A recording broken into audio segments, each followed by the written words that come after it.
He was such a beloved guy, didn't have an enemy in the world. You know, we're not tight, but we're not enemies. We've got to work for us. And he goes, Owen just failed. Hey, Owen's dead. His whole body, like, it just turned white. But it just didn't register. They feel that they can do anything and get away with anything. I would accept no responsibility whatsoever for their untimely deaths, none whatsoever. No one would want the show to go on. They worked a couple of hundred nights a year for you. They lived this life. Welcome to World Sports Documentaries, where we do videos on the dark side of sports. And this is the dark side of Owen Hart. On May 23, 1999, a beloved father, brother, and performer was shot from the skies of Kansas City. Those who witnessed the fall, fellow performers, and family members have said that this unfair death was avoidable, and it simply shouldn't have happened. A long chain of events, many questionable creative decisions, and gross negligence led to Owen Hart's tragic death at Over the Edge 1999. For years, Owen's family has accused the WWE of mistreatment and neglect, not only for the severity of the injuries sustained on their watch, but for the way they handled the aftermath of such a massive tragedy. While to some, WWE's decisions surrounding the tragic circumstances of Owen Hart's death were in the best interests of the company as a whole, others believe that their actions were disrespectful and calloused. His almost complete absence from WWE productions since 1999 has also proved to be frustrating, not only for the company, but for those who believe Owen's talent should be remembered rather than archived. Who was to blame? The company, the stunt coordinators, the performers? Throughout a lengthy and almost inconclusive trial, the blame shifted across everyone involved, even leaving Martha Hart, a recently devastated widow, under the pressure of a massive company's countersuit. How did a wrestler known for his technical ability, wit, and connection to a historically impactful family become one of the most controversial names in the business? Before we get into the ending, we have to start from the beginning. Owen James Hart was born on May 7th, 1965 in Calgary, Canada. He was born into wrestling royalty, the Hart family, a massive clan of performers with a significant and longtime influence on professional wrestling. But why did he have to hide his identity just to get a fair shot in the ring? For what, Owen? Owen! Let me explain. Like his older brother Brett, Owen was trained by his father and patriarch of the Hart family, Stu Hart. He started competing in high school, where he met his lifelong partner, Martha Joan Hart. The two would go on to get married and have 2 children. Between 1986 and 1987, Owen graduated from his father's promotion, Stampede Wrestling, and moved to New Japan Pro Wrestling, until finally signing with WWF in 1988. Because Bret Hart had already become an established name and was known to have come from the Hart Foundation, Owen debuted instead as the Blue Blazer, a superhero gimmick. The intention was to hide his identity as Bret Hart's brother and instead give him a fair shot on his own. However, the character was quickly squashed and was eventually temporarily retired in 1991. Owen was an incredibly talented, acrobatic, technical performer. He was able to make a great match under almost any circumstances. But what stands out from his other accomplishments is his feud with Bret leading up to WrestleMania 10. Here, the brothers would face off for the first time on pay-per-view, and that match is often considered one of the best one-on-one WWF matches of all time. Bret's standing success helped push Owen's own career, but from then on, he became an independent superpower. Owen's career wasn't just about stepping out of his brother Bret's shadow, it was about proving he was a force to be reckoned with, culminating in one of the most iconic wrestling matches in WWF history. But Owen's legacy wouldn't just be defined by his time in the ring. What happened after his untimely death would spark debates that continue to divide the wrestling world. Aside from being a celebrated performer, Owen was also a wonderful father, according to Martha. She would describe him as loving and dedicated to creating a comfortable home, even while traveling nearly 250 days a year. November 9th, 1997, a dire event would leave Owen in a difficult position between WWF and Bret. During this time, Bret was ready to abandon WWF and jump ship to WCW. Vince McMahon had written a match between Bret and Shawn Michaels to end with Shawn as champion, despite Bret having never agreed, which had created an untrustworthy, unfair, and frankly hostile working environment for the Hart family. Because of all this, Owen was now forced to choose between following his brother away from the corruption of WWF or staying, and ultimately he remained with the company. However, Bret Hart has since stated that the decision was manipulated due to WCW President Eric Bischoff refusing to match Owen's contract. He didn't think Owen was worth it, Bret had said. The event to have caused all of this was the Montreal Screwjob. The Attitude Era of WWF left Owen in another tough spot, as creative directors really didn't know what to do with him.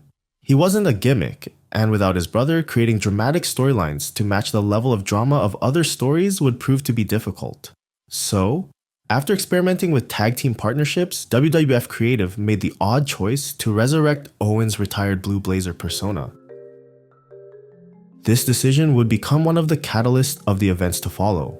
According to Jim Cornette, resurrecting the Blue Blazer character would at least allow Owen to hold on to his family's integrity, as he had already played the character before, but was otherwise an unfortunate and wasteful decision by WWF creatives, given who they had to work with.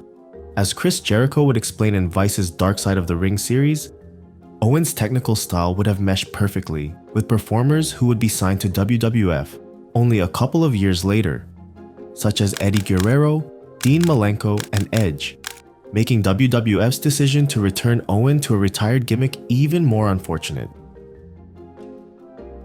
Sunday, May 23rd, Over the Edge 1999. It was meant to be a spectacle, including a superhero entrance that would be unforgettable. What happened that night changed everything, and no one knew whether it was real or part of the show. It was one of the first pay-per-views ever to be held independently, rather than included in WWF In Your House events. The match in which the accident would occur was set to be Owen versus The Godfather for the Intercontinental Championship. The writers had wanted a superhero entrance for Owen for the match, and had planned for a flying stunt, where he would zipline to the ring. According to those working with WWF at the time, the stunt was most likely written to be a joke, where Owen was supposed to entangle himself in the harness for the sort of clumsy, buffoonish superhero image they wanted to pull for laughs. This act would require a quick latch clip for the harness, so that he could still release himself after being falsely tangled. Before the entrances had even begun, something went wrong with the rigging. Owen's clip came undone, and before the stunt was even launched, he fell nearly 80 feet from the catwalk of the area. The lights were down and the cameras were not in position to see the fall, but everyone in attendance knew they had seen something or someone fall into the ring. At first, the audience seemed unsure if the fall was planned or not, and went quiet while referees rushed to the ring. Without having any information, Jim Ross and Jerry Lawler on commentary were forced to update the pay-per-view audience of what had happened. Controversially, any footage or taping of the accident is either non-existent or has been destroyed or archived from the public. Because of how quickly things unfolded and how chaotic they became, staff and talent were unaware of the situation, or at least the specifics. Owen was rushed to the University Health Truman emergency room, though still none of the referees, commentators, or other wrestlers knew much of what happened, or if he had even survived. After a few minutes of promo videos to fill time and attempt to damage control, Jerry Lawler and JR were given an update on Owen's condition. Unfortunate responsibility to let everyone know that Owen Hart has died. Owen Hart has tragically died from that accident here tonight. He explained to the audience that Owen Hart had died of his injuries while at the hospital. According to the medical report, he had died of a severed aorta, which caused fatal internal bleeding. Jim Ross has since stated that having the responsibility of telling the audience that Owen Hart had died was the hardest moment of his career. With a stunt involving extreme heights, there are thousands of dangerous scenarios and terrible possibilities.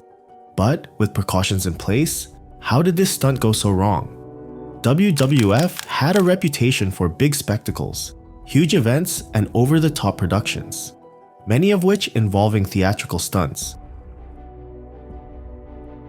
However, many of these stunts are saved for main events, WrestleManias, and other opportunities that call for as much excitement as possible. This wasn't one of those matches, and because of the reliably strange decisions that WWF Creative had made for Owen, Their choice to amp up the excitement for a middle card match doesn't come as a surprise. Martha Hart said that the stunt for Owens' Over the Edge match was written in last minute, and that the company WWF chose to hire to rig his harness was cutting corners, despite WWF having performed the same kind of stunt before. She had also claimed that the teams WWF had used previously warned against this kind of stunt, viewing it as too difficult to perform safely. Creatives seemed to want what they wanted, and if a more experienced and more expensive company had refused to perform a stunt, they would move on to anyone who would say yes. Bobby Talbert was the person named responsible for the rigging and has since claimed that the reason for the accident was a recalled clip used in the belt. This was the quick latch clip. It should have made it easier for Owen to get out of his harness as fast as possible. This was seen as the company prioritizing the production of the event over the safety of their wrestlers, which is by no means an uncommon accusation. They wanted the event to keep moving, keep up the excitement, disregarding necessary safety measures that would have slowed down the action. After the investigation was launched, many were left with the frustration and confusion surrounding why WWF would choose to ignore warnings and safety measures to force an unsafe stunt. Further investigation revealed that Owen's harness, the one provided by the rigging team, was not the same kind of harness typically used for high-flying or heavyweight stunts. Was the backup rigging team experienced enough to know that the equipment they were using was improper for the stunt they were pulling? Was WWF made aware of the equipment or the protocol they needed to know to okay a life-threatening stunt? Owen was strapped into a harness meant for much smaller scale activities like towing and yacht racing, none of which involved high suspension or carrying the weight of a human, especially not a professional wrestler. Improper and faulty equipment led to Owen's fall, ending a life with an unnecessary, unwanted, unsafe stunt. Owen's story didn't end with that tragic fall. Instead, it turned into a drama-filled fight over how we remember him. One of the most confusing and divisive decisions that WWF, or more specifically Vince McMahon, had made after the accident was how they handled the scheduled remainder of the event. This decision would cause WWF, with most fingers pointed at Chairman Vince, to face serious backlash. Having the amount of power and influence that Vince has, it's not hard to guess that most decisions made are made by him, or at least heavily influenced by him. Despite both the audience and backstage having knowledge not only that a performer had died in the ring, but that it was due to a non-wrestling related accident, the event actually didn't end. The rest of the performers on the night's card were told to go ahead with their matches and finish the show. The performers have since stated that the energy of the remainder of the show was unlike anything they'd wrestled in before or since. They knew that a friend and colleague had lost his life, but more obviously, the audience could see that they were forced to have their matches in a bloodied, broken ring. The following Monday's episode of Raw, entitled Raw is Owen, was dedicated to him and showed the WWF roster paying their respects. But to Owen's devastated family, their in memoriam was too little too late. Owen Hart was laid to rest on May 31st, 1999, surrounded by hundreds of family members, friends, and fans. But instead of allowing WWE to define Owen's legacy, Martha Hart took matters into her own hands.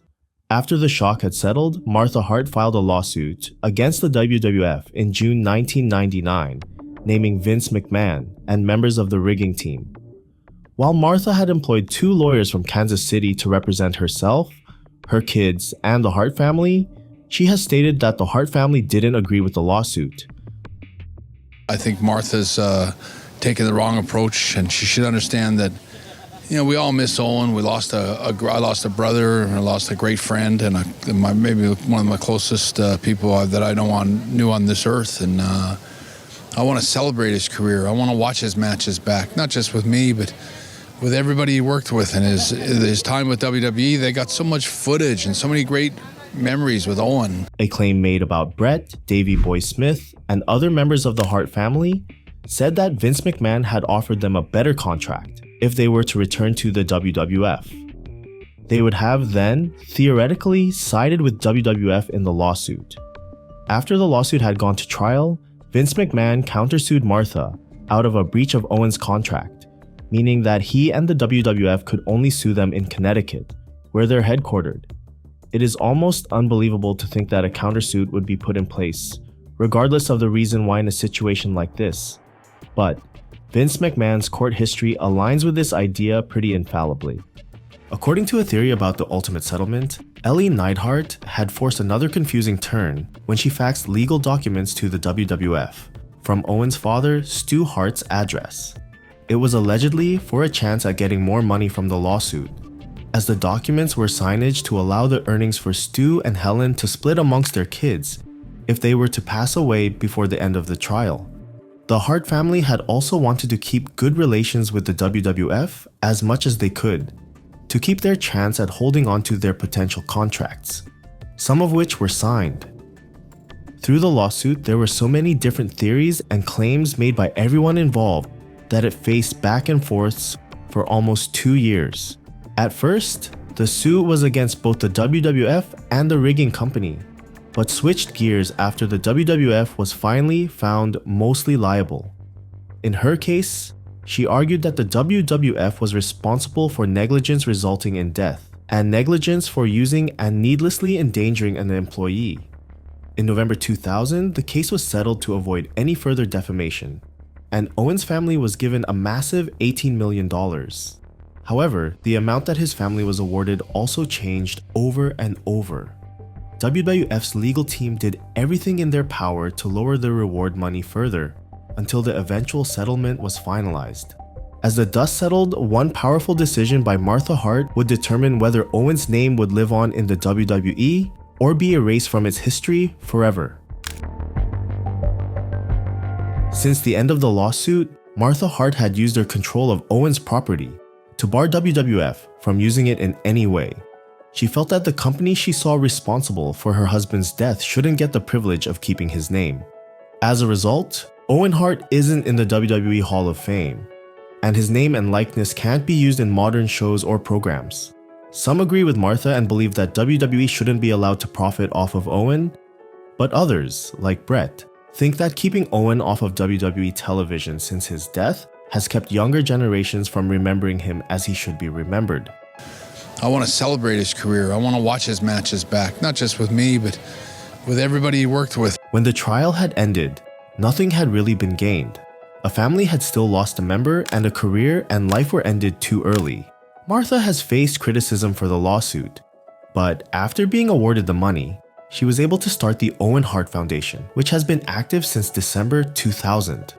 The foundation provides scholarships and housing to communities in need internationally. On her website, she states that Owen would be honored to be remembered for his sincere kindness through offering support to others. No matter who is ultimately most responsible for Owen Hart's death, he still died without reason and was never given a chance to reach the peak of his career or see a future with his family. WWF's handling of the tragedy, with countersuits, cover-ups, and alleged bribe deals, has tainted their reputation since 1999.